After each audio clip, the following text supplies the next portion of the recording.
SLVCG presents The Look, hosted by Kat Llewellyn, with special guest Crito Galtier.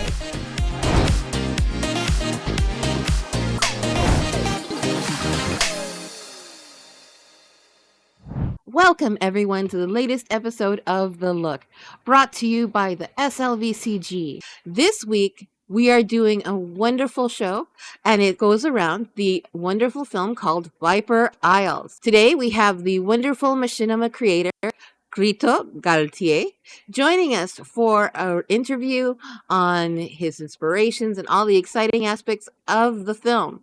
So I hope you sit back, take a good listen, and enjoy yourself during this amazing interview. Welcome, Crito, to the show. Thank you. It's great to be here. Well, I'm so excited that you are coming over to get interviewed today. And if you don't mind me starting, I would love to ask you several questions. Sure. Fire away. I'll do my best to All answer as many as I can. right.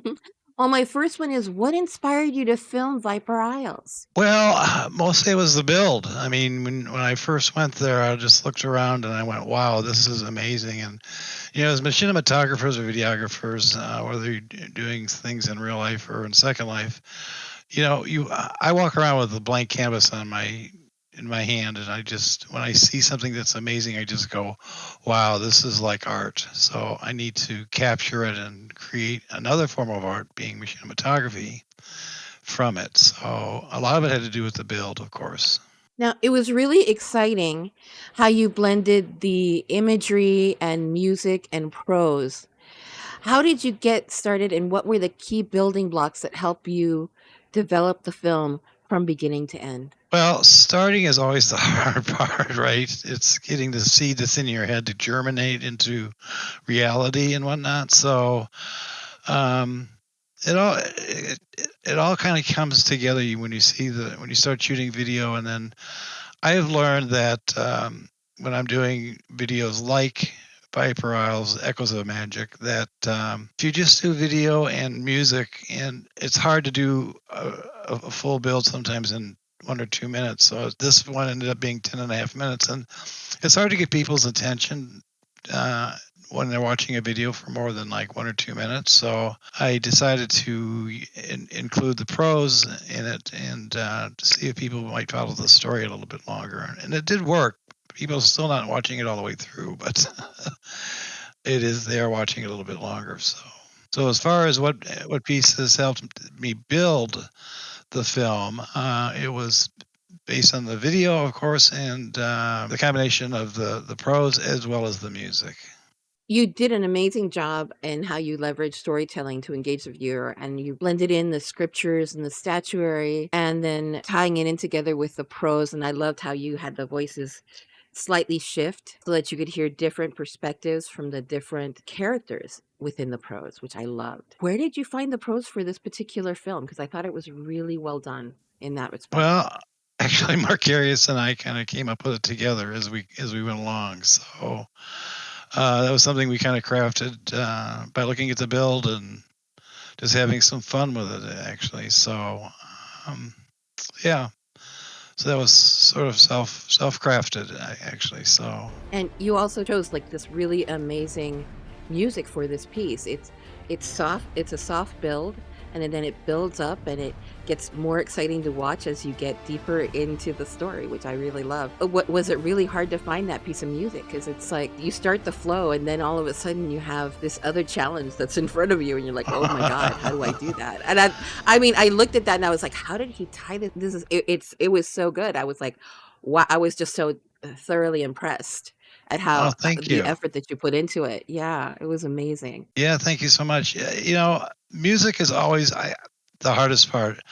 I will spend probably just as much time trying to find the right music as I will actually shooting the video, and I spend hours and hours and hours doing the video, obviously, trying to get the perfect shots and whatnot. But it takes just as long to find the right music, and I pride myself on having a very healthy collection of music in my personal library of over 22,000 songs. So and it's actually two pieces. It's a piece by Hans Zimmer called Mutiny, and then another piece from Two Steps from Hell called Love and Loss. And I'd loved the Muni piece, but it didn't end the way I wanted it to, so that's how I ended up finding Love and Loss. And then you go into your audio editing and you kind of try and figure out, okay, how are we going to blend the beginning of one song with either the entirety of the second song or the part of the second song. So it all sort of comes together in the end. But so the video is 10.5 minutes because the music's 10.5 minutes, right?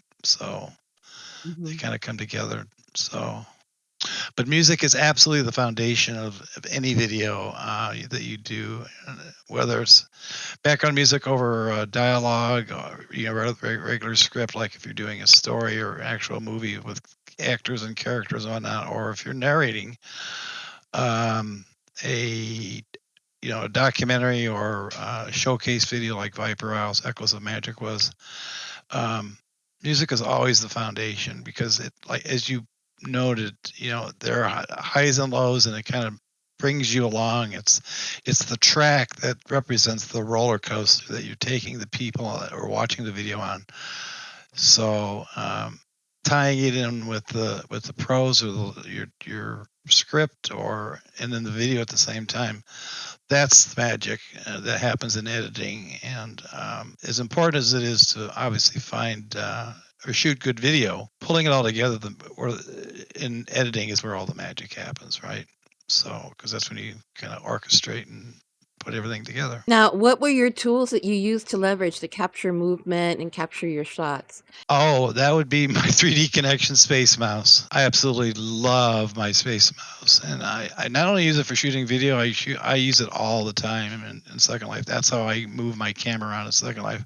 I'm like constantly shooting video in Second Life because as I go to a region or someplace that I want to look at, my camera is flying all over the place, just like I would be shooting a video. So yeah, the 3D mouse is Space Mouse is the key to really, really good movement. It's like being in a drone, right? As you saw. So Yes, it was awesome. I felt like I was flying with you, which was really cool. that's a good sign. Thank you. And one other goofy question, which, there are, of course, many different kinds of viewers to use for capturing movement.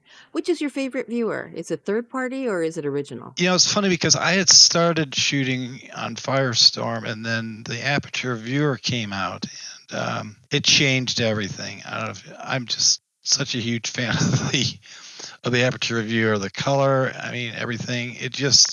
It brought it all together in my head and in my eyes, and how smooth everything worked. The graphics are just amazing. So unless I'm working with mesh uploads, which Aperture, last I checked, they don't do yet. I'm always on the Aperture viewer. So That's a different viewer from what I use. I normally use Alchemy or Black Dragon. Aperture is like if Mhm. Firestorm and Black Dragon had a baby, you'd have Aperture because it's the same interface. Anyway, I'm not here to sell Aperture, but I am so because I love it. Anyway, you should try it. What was your biggest challenge when creating Viper Isles when you took on that particular project? I would say going to sleep. I couldn't stop.